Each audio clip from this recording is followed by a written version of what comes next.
back again. Episode 18 of What a Load of Bulls, brought to you by the Bulls Academy. The founder's here with me, looking at him on a computer screen, Mr. Simon, little by name, little by nature. How are you, Simon? I'm good, DJ. Glad to be back for another week of What a Load of Bulls podcast. How are you? Not too bad, mate. Still not cancelled, still no complaints. We're doing all right. Still here, DJ, and yeah, positive feedback all around. Whenever I was on the green this weekend, yeah, a few guys came up to me, love what we're doing, keep it going. Positive feedback, DJ, so we'll keep rolling every week after week. Good stuff, mate. Well, moving on then. So as you said, we're on the greens this week. So you had your zone regional, sorry. I'm not going to call it zone anymore. It's regional. You had your regional fours on the weekend, mate. How'd that go for you? Well, Saturday we got washed out, DJ, which I believe you guys did as well up your way. I'll talk about that in a minute. Yep. So no bowls on Saturday. So it was daddy daycare on Saturday. So that was good. Spent some time with Ellie. Yep. But Sunday then we had a bye in the first round, DJ. So we didn't play until Sunday afternoon and we managed to get the win. So back again this Saturday for the next round. And yeah, it was only one game of bowls over the weekend. Pretty quiet. Same for me, but not because we had a bye. We got a bye. So we did.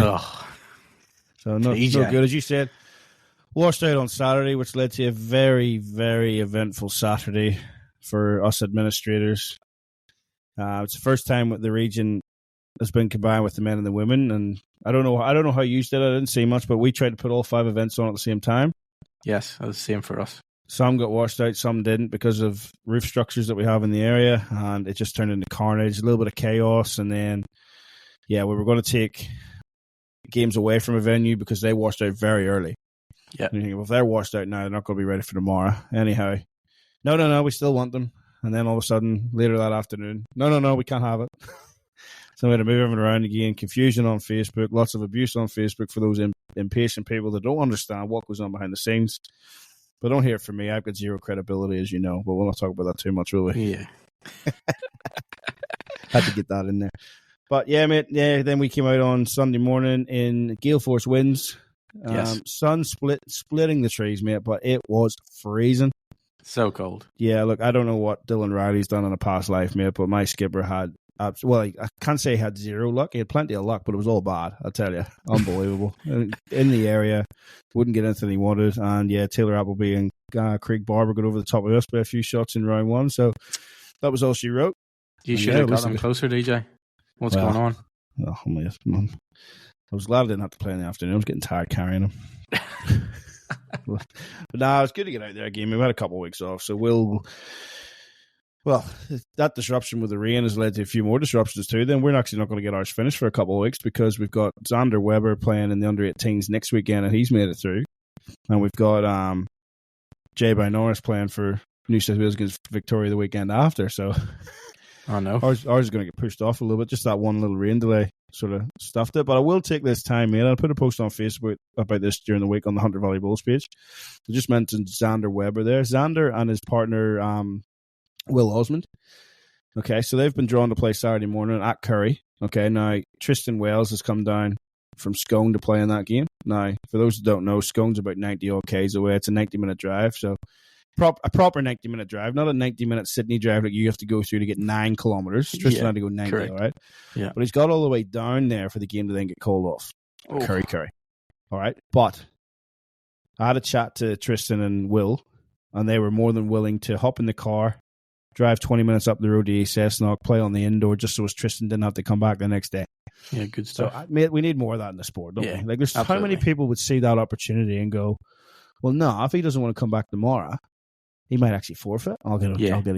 I'll get a free win. Stuff him. You can drive up and then drive back again. Because the thing was, Tristan would have liked to stay that night and play the next day, but he had a family commitment in Scone. Yeah. So that wasn't happening. But yeah, good on to, Xander's an up and coming under 18. You've probably seen one of his bowls he won the state pairs with little Cooper Appleby there. Mm-hmm. And mate, absolute clanger of a last bowl to win it. Lifted a bowl up for 4. So he's got a bright future in the game. I'll tell you what, he's got a real bright future if that's his attitude off the green too.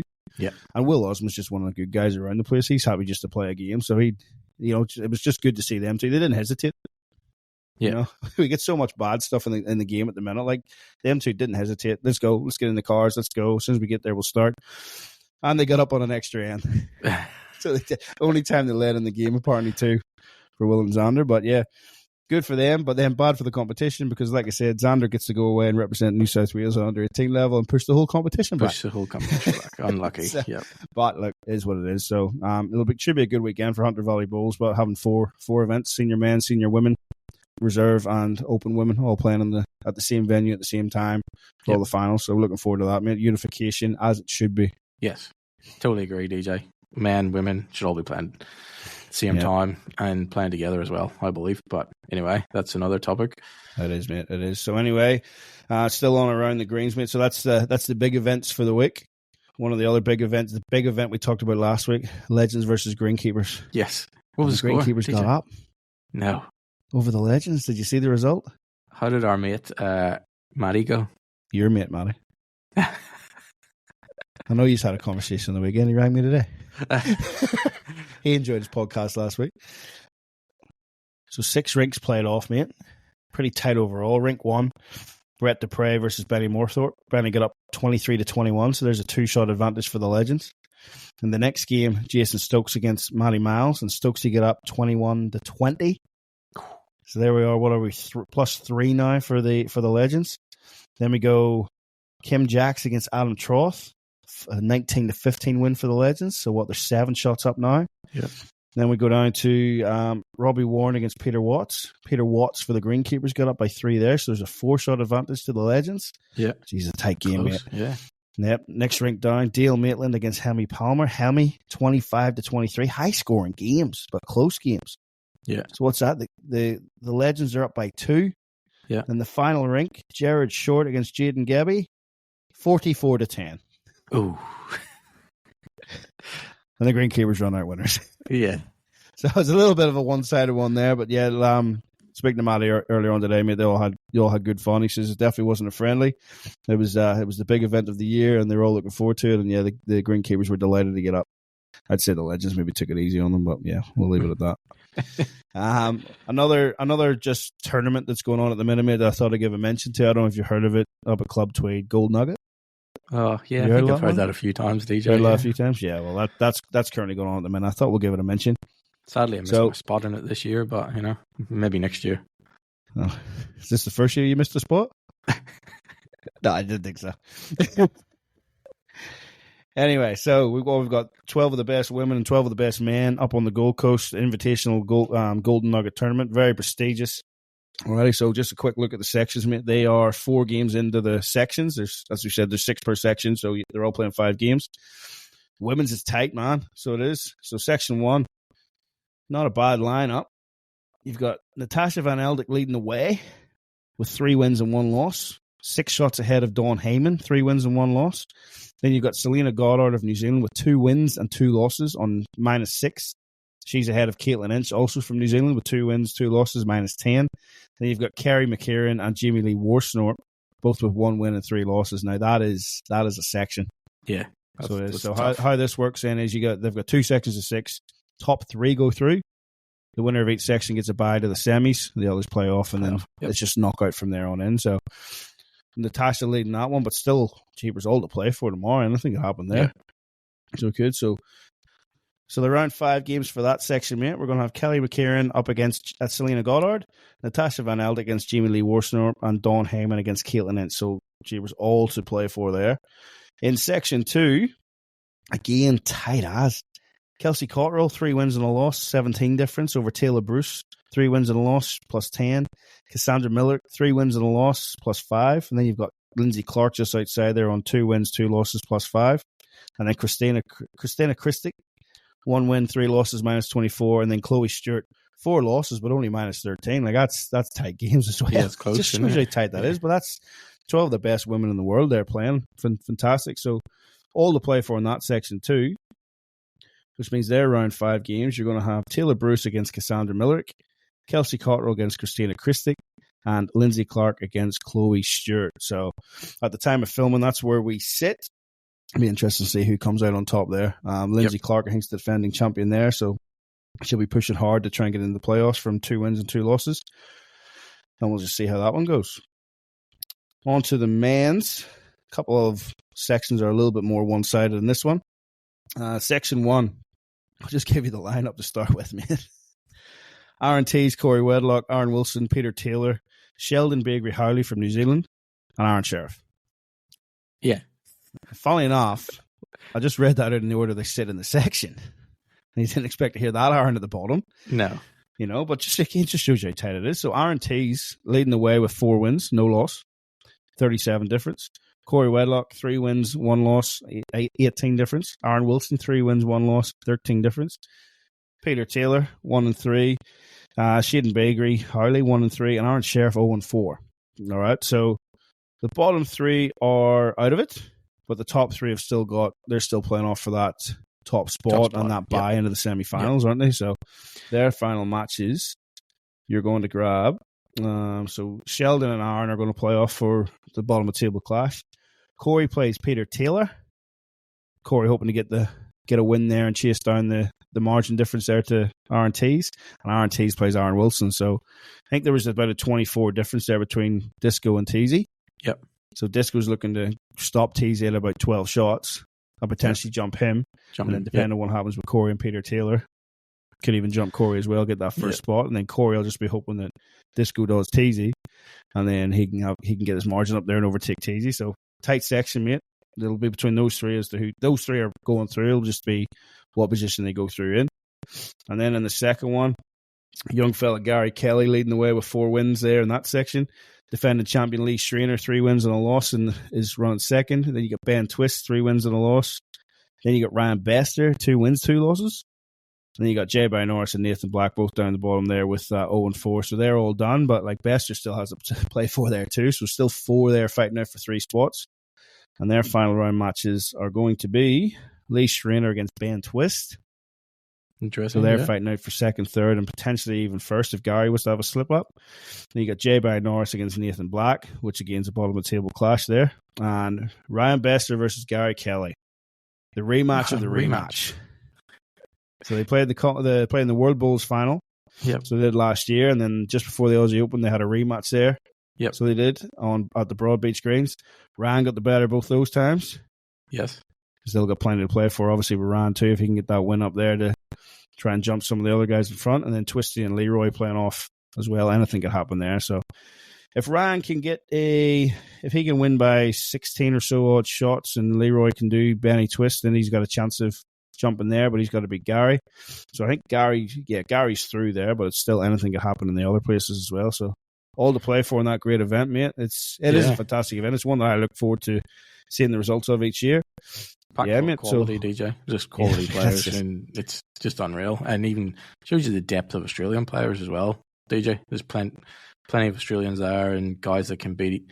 Aaron Sheriff was named there recently, #1 bowler in the world. Yeah, and yet there's guys there can beat him and will beat him from Australia. So it shows you the depth of bowlers out here and the talent there is, mate. So, but as you say, it's top quality tournament up there in Tweed, and look forward to it every year and seeing the results and who comes out on top. That's it, mate. So hopefully this time next week then we'll be able to report on the winners. We'll see who gets to take that prestigious event home. Yep. DJ, they also run before Gold Nugget. They run a junior. They do. Golden Nugget. Who was the winner in that? Sure did, mate. It was Travis Moran took the boys one home, and in an All St. John's Park final, congratulations to Jasmine Smith who took the girls one home as well, mate. So that junior Golden Nugget, some stars of the future there. A bit of a prelude there before the main event starts. So it's good to see that Turtles and Club Tweed getting the juniors involved and giving them something to aspire to. Yeah, absolutely. Nice to see young Travis get the win there, DJ, as he got narrowly beaten in the Australian Open final in the juniors. So nice to see a bit of redemption there, and Travis take home that prestigious junior Golden Nugget. And really good to see, actually, DJ, that St. John's Park had 2 in the final. It's very rare to have really top quality juniors that you have 2 make a final. So must be doing something right in that office, DJ, with all those coaches and coordinators. Makes you jealous, man. But they're definitely doing something pretty good down there in St. John's. So they are. So it was good to see that, and they support the Bulls pretty well. So Chanel Chakic, I think, I don't know, mate. I think it's a hard one. I'm happy to leave that in there. It was a tough one to say, but it was just good for them to get that recognition and make that final, mate. The two bright names that you hear a lot about. So we'll definitely be hearing more about them over the coming years, definitely. So moving on a bit there too, mate. A few people have said to me that I owe an apology for last week. And I think they're right. I owe an apology to my younger self, mate, because I forgot the Olympics started last week when we were doing the podcast, and I'm dead set obsessed with the Olympics. So, mate, it's finally underway. It's an awesome event, obviously, to sit there and watch. So many different sports going on. You know, did you catch anything this week, mate? I did, yeah. I watched. DJ, I got drawn into a bit of volleyball. Yep. Not the beach volleyball? No, not the beach volleyball, DJ. Come on. Normal volleyball, played indoors. Yeah, I just think it's very quick. The atmosphere within the stadium, it's always noisy, it's loud, fans are involved, constant cheering, and it is really quick. And when you think, as soon as the point's over, within a space of 5 seconds, they're back ready to serve again. Yeah. And maybe that's something bowlers can take a bit of insight from. What do you reckon? Like, because that's what's drawing me. Just like, could you imagine if you're on the mat, right, quick, 5 seconds, go, just to deliver the bowl? How would that change our sport, DJ? Well, it'd be a certain demographic wouldn't be able to do it. There'd be a few broken hips. But yeah, I see what you mean, mate.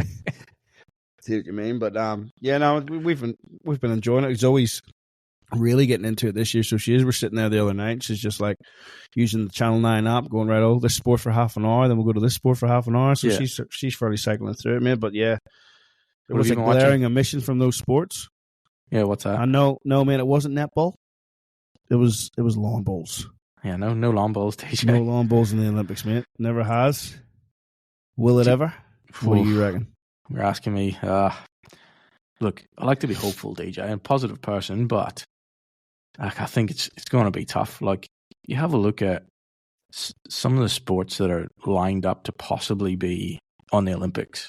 And anyone can go on to the IOC website, and you can actually see what sports have been recognized by the Olympic Committee and are sort of in the latter stages maybe of being selected or being proposed to be a sport. And some of those sports, like, that you might be up against, like cricket's on there, that is potentially going to be, DJ, the next Olympics. I think LA's got it in there, yeah. Netball is a sport that's recognized that could potentially be there. You know, there's a couple of the really big sports that are worldwide, massive viewership. That's the kind of level that bowls needs to get to in order to just be looked at, to get onto like the Olympic scene. Yeah. So I think it's a really tough task for bowls to get there. You don't recommend anyone from the IOC just jumping on Facebook and looking up the Lawn Bowls Australia page. Like, some interesting personalities on there that might be able to help us. What do you reckon? What, you mean keyboard warriors? Some stuff that comes up on that, unbelievable. But anyway, continue, mate. Sorry, back to the serious topic. Serious topic, but it is an adult question, DJ. It pops up every 3 years or whenever there's a venue announced and new venue. Of course, everyone starts talking. Why is bowls not on there? Breakdancing's on there.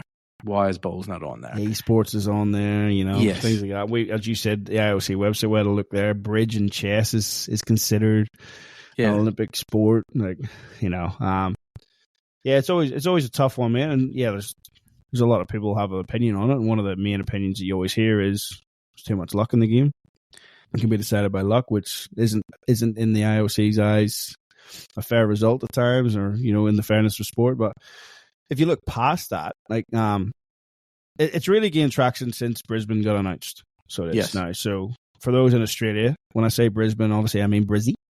And for those outside of Australia, I mean where Bluey comes from. Biggest export from Brisbane in all these years. Bluey, little blue heeler dog cartoon. Fantastic. But anyway, mate, and I'd sort of say the same as you. It's a tough one to get in. I don't see why I can't get in because of, obviously, the history of it in the Commonwealth Games. And as we looked at prior to coming on here as well, there's so many multi-sport events that it is involved in, like the Asian Games and the Pan-American Games and stuff. So it is starting to get included worldwide.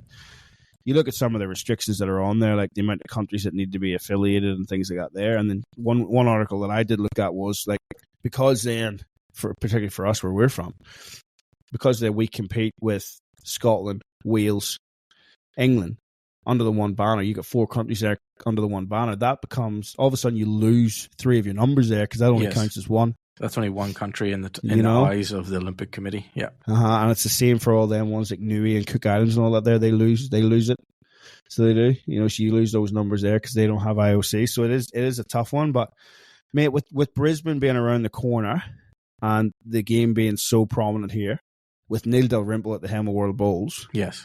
Like that article that you're going to go through here in a minute that he put on there in October 23. Like they're doing the right things. Like there's articles there from 2015, 2016 that they started a plan for the status, and IOC recognizes it now as a sport, whereas it used to recognize it just as a recreational pastime. So it's not actually affiliated yet, but it's recognized as a sport, which is a step forward. And that came back in about 2016, between 2016 and 2018. And then obviously when Brisbane got announced to be the next host after LA in 2032, it's just gone, well, boom, let's get Bulls in there. But you are competing against them other sports like netball, we've mentioned too, is such a popular sport out here, Baseball and softball, again, very popular sports in Australia. It seems to be in and out of the Olympics at the minute. Like you're competing with things they got there. But definitely, from reading that article on World Bowls from October last year, like Neil Dalrymple really breaks that down. And if you haven't seen it, folks, Simon will put it in the show notes. If it's ever going to make you believe that it's a chance, that article does. I think make we've you got believe, the right guy in charge. I really, really do. Yeah. So, mate, do you want to just run through that a bit? Like you've gone into this in a fair bit of detail there, but it just breaks down to, there's bullet points there about the history of the sport, institutional matters, value of the Olympic movement and stuff, mate. But do you want to crack on there and just have a look and break it down for everyone? Yeah, if you have a look at his kind of report that DJ was mentioning, there's kind of some key areas that are categories that the IOC will look at in terms of your sport. So the first one is a history of the sport. And obviously, look, bowls has got a very rich history, dates back way back when they DJ, when they wore the funny hats and long skirts, and probably bowls were made out of wood, obviously. And that, Francis Drake. And well, apparently it was even before that, mate. There's apparently hieroglyphics or whatever in Egypt of them playing bowls. So it dates back even that far. Yeah. But yeah, Sir Francis Drake, obviously where we started. Yeah. And we have that rich history, and we have the history with the Commonwealth Games as well, DJ. So that kind of bodes well for bowls. And you compare it to some other sports that maybe only recently in the last 5-10 years have sort of popped up and all of a sudden getting some sort of recognition. At least bowls, we have that history of the sport, although it is kind of restricted to countries sort of associated with the British Empire. So that kind of maybe sort of takes away a little bit from the history, that it's not across the whole globe, and it is sort of confined to those British Empire kind of countries. Which is the same battle that cricket fought as well. Yeah. Before getting its recognition, cricket was in the same boat. Yeah, that's one key area. So I think we've got a bit of a tick there, I reckon, DJ, if the IOC were looking at it. Yeah. The other one's institutional matters is the other area. And that really boils down to the governance and practices that the sport has set for all those member nations and how you run your sport globally. And that's kind of saying that you've got a clear vision, a direction, strategic plan, all those kind of buzzwords, DJ, that you probably hear sitting at the board meetings and committee meetings that you're involved with at club level. It's exactly the same, taking it right up to the top. It's sort of what direction is the sport going and how you're going to achieve that direction you want to take that sport. So it's kind of having those structures in place. And as you say, I think we've definitely got the guy in charge at World Bowls that we want there. Neil was CEO of Bowls Australia for 10 plus years, wasn't it, DJ? 15 and a half, mate. 15 and a half, there you go. So, I mean, he's definitely been on the international scene in terms of running Bowls Australia, and yeah, definitely his experience with that, I think, will bring a lot to World Bowls and helping that make the move and hopefully get across the line. One of the other topics, DJ, that I also look at is how do you add value to the Olympic movement? So obviously bowls is skewed towards an older generation, so this is maybe sort of one of the downfalls I think that bowls might not get across the line with. It's just that stereotype. It is a stereotype. It is a stereotype. We try to break it. I mean, there was that thing, 5, 6, 7 years ago that the Australian bowls team had a lower average age than the Australian cricket team. Yeah, right. It's hard to break that stereotype, DJ, because the vast majority of our participants are over the age of 55, 65. And you look at a lot of the sponsors of the sport. Yes. It's all geared towards that, isn't it? It's geared towards that. And that's hard. That is going to be really hard to change that perception, DJ. And yes, at the elite level, it is younger players. It is those under the age of 30 that are representing at the highest level.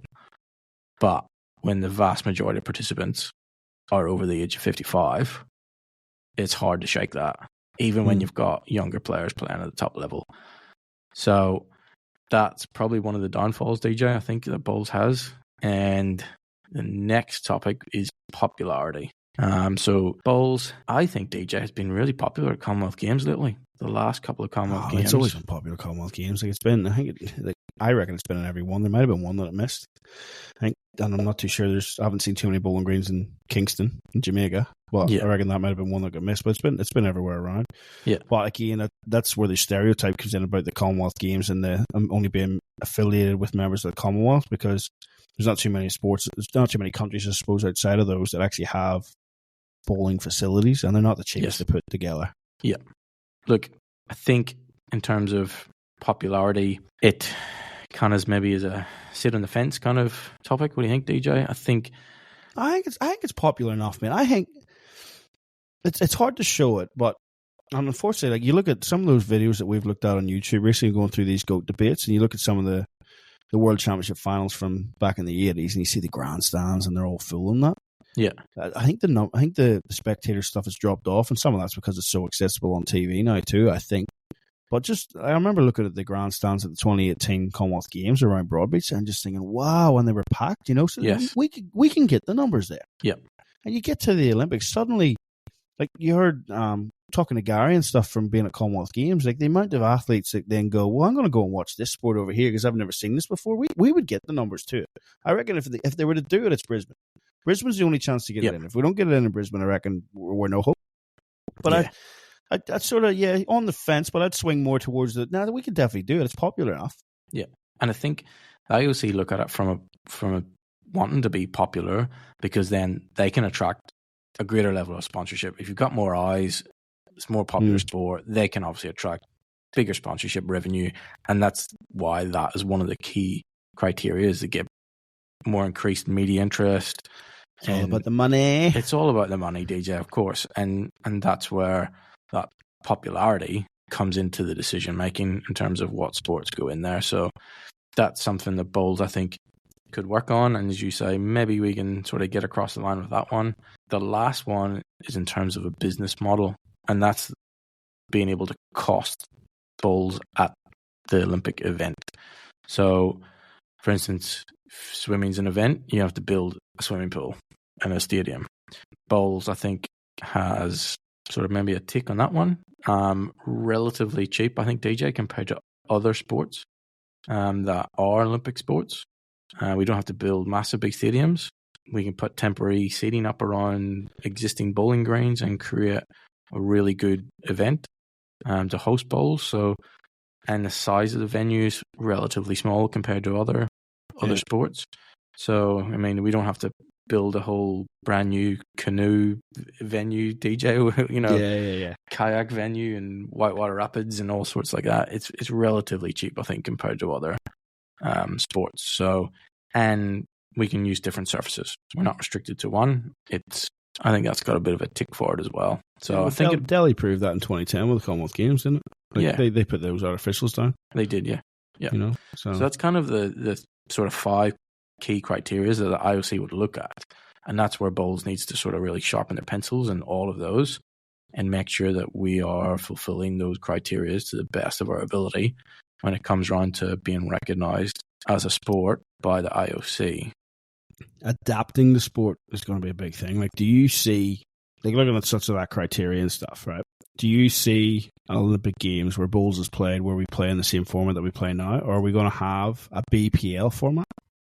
But do you think they'll play the singles, the pairs, the triples, and the fours, or whatever they do, like they do at Commonwealth Games? Like, are they going to take? Will that format fit in, or is it too much? Is it too much for what the Olympics is looking for? Because obviously, like Test match cricket's not going to make it in; it's going to be T20.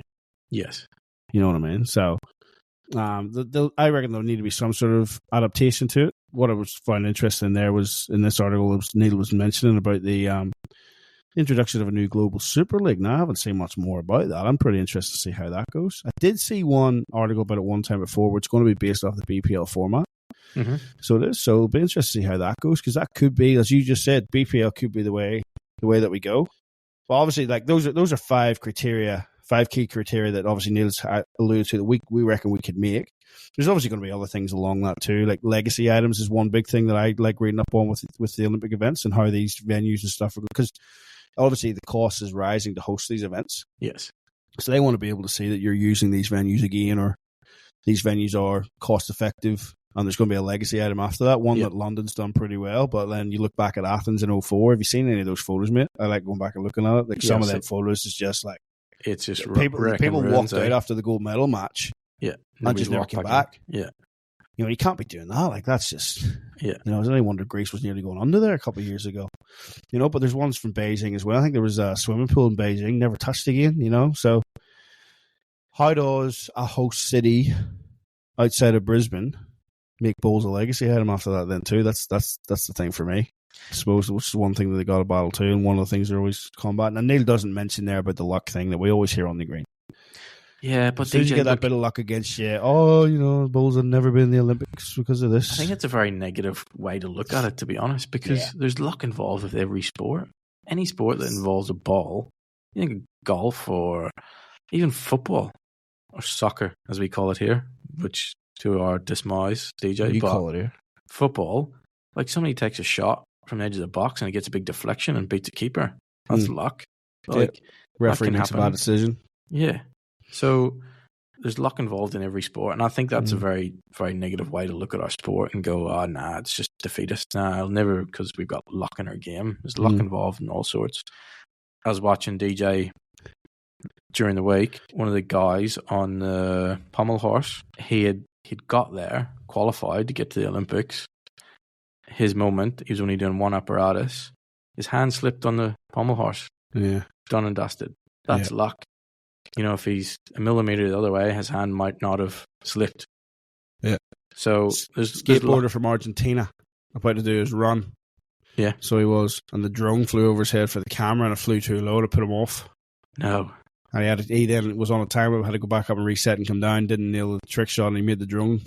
He thought so. He did. Me and Jan were sitting watching that one. So that so things he got there. I know 100%, mate, but. It's one of the things you hear around the greens, I suppose. So I think what Simon's trying to say is everybody stop talking about it around the greens. Yes. Listen to Simon Little. Yes. Well, DJ, we did post during the week on our socials about this topic and bowls not being at the Olympics. And I had a look at some of the comments that people were, and that was one comment about, you know, luck. It came up quite a few things, bowls, too much luck involved. And there were a few people that did respond back to those comments and say there's other sports that have luck involved. So, you know, it's not a, I think it's not a real good conversation. I think that topic's kind of null and void, really, when it comes to luck. Some of the other things, just going to have a bit of a scroll down here, DJ. Oh, great. Thanks for pre-warning me about this one. Yeah. Obviously breakdancing was brought up. If breakdancing is a sport, why the hell isn't bowls a sport in the IOC? Yes, I totally agree with you. I guess you would agree with that too, DJ. Yeah, that's a hard one because breakdancing isn't the sport that is affiliated with the IOC. It is dancing as a whole, and it's just that branch of it that has actually made it in there. And yeah, look. Yeah, but pass. I actually had a look, DJ, right, at that federation that controls breakdancing, as you say. They've got 97 national member associations. That's massive. How many do we have currently? 50 odd. 50 odd. And as you said, if the likes of Wales, Scotland, England are only one, then that 50 odd becomes less. Yeah, it does. So that just shows you what we're up against whenever those federations or world governing bodies of those sports, in air brackets sports, can actually, they've got 97 and we're probably sitting around 40 something. I think it was 50, just over 50. Just over 50. With another few ready to jump. But yeah, that's the big thing from an article I picked up that I never considered either. Like, we lose 3 numbers straight away just by Great Britain and Northern Ireland. Yeah. So we do. And then all those Pacific Island ones that don't actually have, an IOC registered as well are obviously going to lose out too. Yeah. That, and that's how, it's a bit of trivia here, but Zarnell Hughes, the fastest man in Britain at the minute, right? He's actually not from the mainland. He grew up singing the national anthem and everything, but he's from one of the colonies, but they don't have an IOC. Therefore, he's eligible to actually run. So he grows up. He trained with Usain Bolt and everything, so he did, and he's got Usain Bolt's coach. But he runs for Great Britain. Yeah, right. Interesting. That's still, we've got a few nations in that boat too that just they just always automatically lose their numbers because there's no IOC register. So they got to be affiliated to another nation, so your numbers drop. So, some other comments, DJ. Not enough interest from Generation X. So obviously referring to not enough interest from younger people. What generation are we, DJ? Do you know? I think we're X. We're the good one. I know that much. But we've seen what's come before us, and we've seen what's coming in the future that scares us. I reckon we're the good generation. We're the generation should be running the world, I think. Anyway, X, Y, Z, whatever it is, referring to obviously younger people, getting eyes on our sport from younger people. A few comments on obviously the game needs to shorten, which I like to see those comments because that's what needs to happen. Yeah, and see the person that said that, that's not the person that said about the generation before either, is it? I'm going to go back to that one, all right? Because that person there that's saying there's not enough interest from Gen X, okay? There's a lot of people will say that, but are they willing to change the sport to get that interest? Yes. That is the question, DJ. Are they? Because that's the big thing. Like, we've talked about that previously. We need to change this sport, but don't change me. Yeah. All right. So, and I don't know who's posted that before I get in trouble. It's just, and Simon has not warned me what is coming. I'm just reacting off cuff, which is always dangerous. But yeah, that would be my thing there. Like, it's not enough interest from the young people. But we need to adapt the sport. Then we can't just say come and play it. We don't like it. Oh, well, they don't like it. This is where we got to change things up. We're going to promote it better. Yeah. There's a few comments, DJ, obviously referring to money involved in our sport and sponsors. Yeah. So a few comments all about, it's about sponsors, big sponsorship money, lots of coverage. And yeah, that's obviously what we've spoke about there. And we used to have that back in the day. Like Mazda used to sponsor Jack High and things like that there. Used to get, but then unfortunately too, some of the branding was maybe not favourable. Like Snooker had back in the day where everything was sponsored by either a cigarette company or a beer company. It's not exactly what the IOC's after. No. And one of the things DJ actually did look at on World Bowl's website, really, if you look at the sponsors of World Bowls, they're basically the manufacturers, and that's it. Yeah. Apart from one or two others. So we don't have that outside influence from, non-bowling sponsors that maybe the IOC are looking for.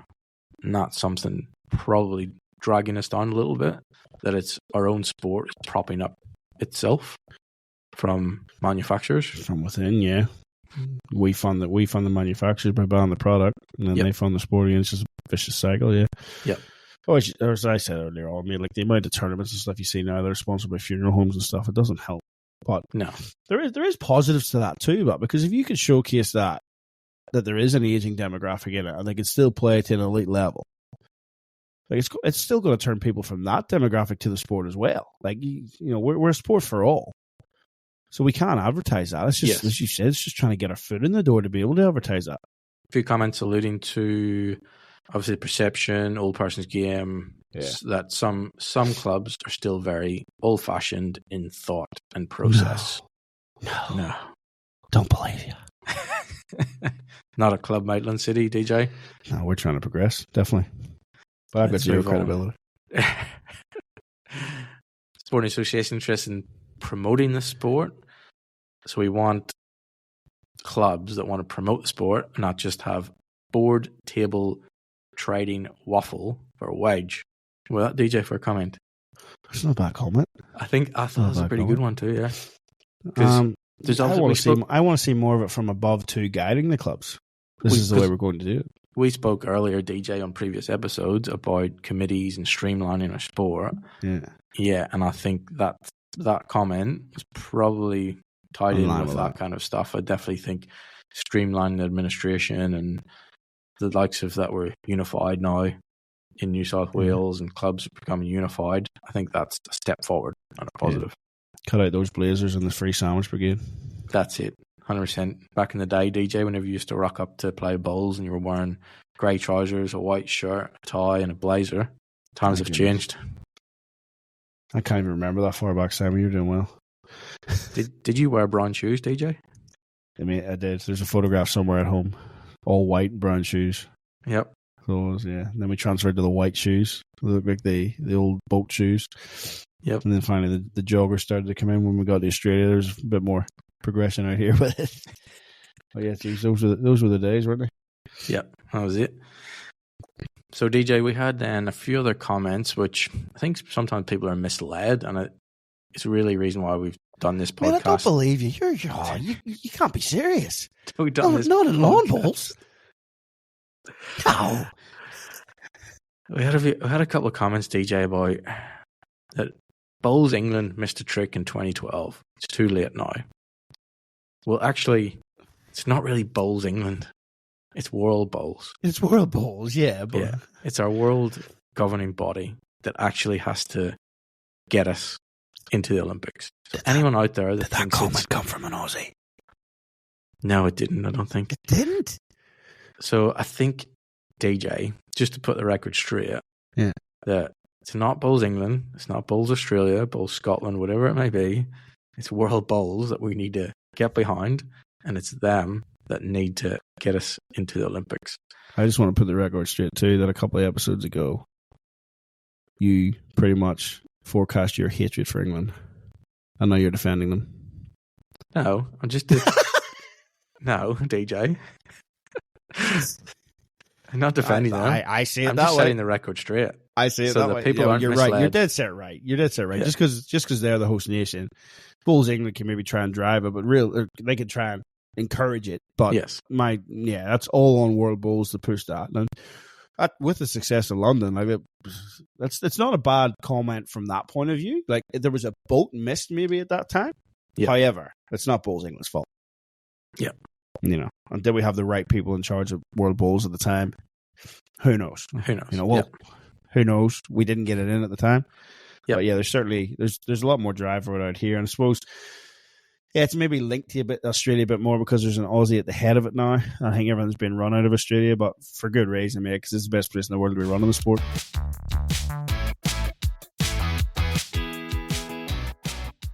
So DJ, that's the comments. What is it that the average Joe or a volunteer at a club, what can they do to help out when it comes to trying to get our game at an Olympic sport? I suppose the basic of it is trying to increase the numbers. Mm-hmm. You can do that from invite your friends down to play. It all comes down to numbers, playing the sport too, and the popularity of the sport. Like we do know it's popular. We think it is popular. It's a great sport to play. So it just comes back to people. Everyone knows someone that doesn't play the game that they'll sit there and they'll socialise with. Get them down for a game of barefoot one day and see where it goes from there. I suppose that's a fair start. Yeah, I'm not too sure that Janine down at the club here can ring up the IOC and go get bowls into Brisbane. But but there's just little things you can do. Obviously we talk about it a fair bit, like a little bit more positivity in the sport would be quite nice. Yes. So it would, and encourage people to actually come and join and enjoy the sport for what it is and not just the whingers and complainers that we tend to drag into it. But yeah, I mean, just little things like that, just trying to encourage your own friends in, your own community in. But yeah, touching back on that too, mate, we sort of said about, I'd like to see, and I think I have tried to do it a bit, like where's your local campaign they launched, like Bowls New South Wales doing that. Mm-hmm. But Bowls Australia as well, like a bit more marketing around it. Like if there's a club in the NRL that's struggling, you see the NRL adverts trying to encourage people to come play NRL. Yeah. It's the governing body. Yeah. They're the ones that are getting our money. Let them put it back into the sport as well. Yeah. Just a little bit more. But I'm not saying they're not doing it, but we need to get it in the right areas at the right time, get the right people there that know what they're doing to get it in there. So, yeah, like there's certain things the clubs and the members can do, but the associations need to get behind that too, I think. Yeah. I think one of the key things, DJ, you touched on, I think it's positivity. We got to look at it in positive eyes, that we can actually do that. We can actually make it an Olympic sport. As you said, let's get friends down let's try and increase some numbers at the local level, at the grassroots sports.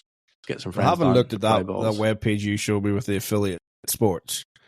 Yes. I'm not going to drop any other sports in there, but you look at some of them on there, and there's no reason we cannot be. So there's not. There's a few sports out there, DJ, that are actually recognised by the IOC. So yeah, I think we can get recognised, as you said. Yeah. Some of those sports are on there, and if listeners out there, have a look yourselves on IOC website. And there's some sports will blow your mind that are actually recognised as a sport. That could one day actually be in the Olympics edible. Yes.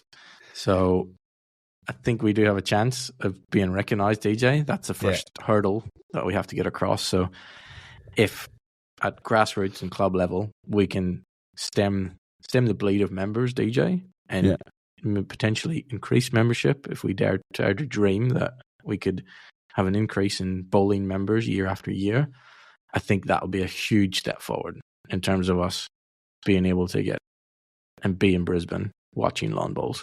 You gonna come watch me, are you? Oh, man, we can all dream, but no, absolutely, mate. It would be fantastic for our sport. You'd love to see nothing more in our lifetime that they'd get a run at the Olympics. Somebody, standing on the top of the podium, getting their gold medal there, an Olympic gold medal, would be just phenomenal. My only concern is, like, if we did get it into Brisbane, how do we keep it in there? Yeah. There's things they got there. I don't know how you got to start somewhere to establish it. I don't see us getting it into Brisbane. It's going to be the next 100 Olympics, but you got to start somewhere. And yeah, I'd love nothing more than to drive a couple of hours up the road there to Brisbane, mate, and sit down and watch a bowling game at the Olympic Games. And if any of our listeners out there, DJ, does have any contacts with any IOC members, please let us know, and we'll soon get in touch with them. Oh, mate, we've had some shocks in the last couple of weeks. That would not be a surprise. Eh? We got some people getting into this. But no, it's good, man. I mean, yeah, just back on the Olympics as a whole, man. I love it, eh? I love it. Like, I'm standing here in the man cave now recording this. I've got my Sydney 2000 road sign up beside me, big 2 meter long sign. I just absolutely love the Olympics, man. Looking forward to the athletics kicking off this week. Love it, especially now that Zoe's getting into it as well and going well at it. That's always my favourite, watching the men's 100 and 200 metres, and the 4x1 relay is just always just drama filled. It's always up there as one of the top events at the Olympics. It should be good, DJ, whenever that kicks off. Yeah, as we like to make some admissions on, I have sat down with the family and I've tried to cheer on the Aussies, but when there's a Brit in there, I'm just drawn to it. I'm sorry, I can't. It's just bred into me. I just go on GB and NI. No, TJ, no. Oh, stop it, you. Yeah, I'm just drawn to GB and NI, mate.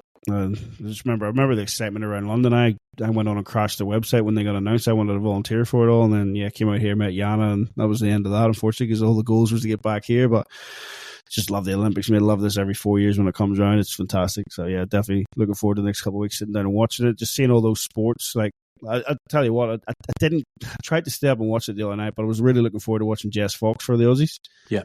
In the slalom, like just sports that you only watch every 4 years, realistically, but you can still recognize those people getting their recognition. Yeah, did you see her run, DJ? No, I didn't. I fell asleep. Look, at the start of her run, when the camera zoomed in on her face, she was a picture of concentration, and focus. Totally experience around there now. Yeah, and her run was clinical down that slalom. No, I mean, we hopped into bed, turned the TV on. I watched the Canadian come down, and next thing I was in trouble the next morning because apparently I opened my eyes and said to Yana, "Here, how did you go, Jess?" So people, you do that? Oh dear. Yeah, I'm going to find out if Yana's still listening to the podcast this week. But yeah, man, it's a fantastic spectacle. I'd love nothing more than to see lawn bowls as a part of that. And if we can get there and podcast live from them, even better. Oh, imagine that, DJ. Imagine. But that will get the ratings up. That will get the IOC interested, I reckon. But yeah, mate, that'll pretty much wrap us up for this week. No GOAT debate this week. We took a break off because we are going to talk about Australia next week on that, and it's taken a fair while to... I hate to admit it, but it is taking a fair while to get all that stats together because there's so many great players that have come from here in the men and the women. So we'll bring that to you next week. And yeah, Simon, just before we do wrap up, big match next week for Around the Greens. It's probably the biggest sporting event, DJ, globally, I reckon, is going to happen this Saturday. Tarrant Point versus Engadine. At Tarrant Point Bowls Club. Myself, next round, DJ of the Regional Fours, play your good mate, Matty Q.